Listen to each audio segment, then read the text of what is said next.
During an operation at Tuipang village in Siha district of South Mizoram, Assam, rifles apprehended a cadre of Myanmar-based rebel group Chinland Defence Force CDF along with catch of arms and ammunition while attempting to illegally transport them across Indo-Myanmar border on May 19.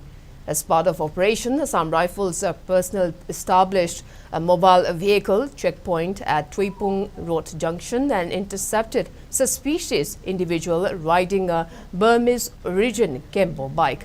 Upon inspection, the individual was found to be in possession of 170 rounds of 12-gauge shotgun cartridges, 14 Boifang radio sets, tactical gear and 14 radio sets chargers. Upon interrogation, the individual confessed that the arms and ammunition were intended to support those opposing the military junta in Myanmar and were being transported across the Indian border for the purpose.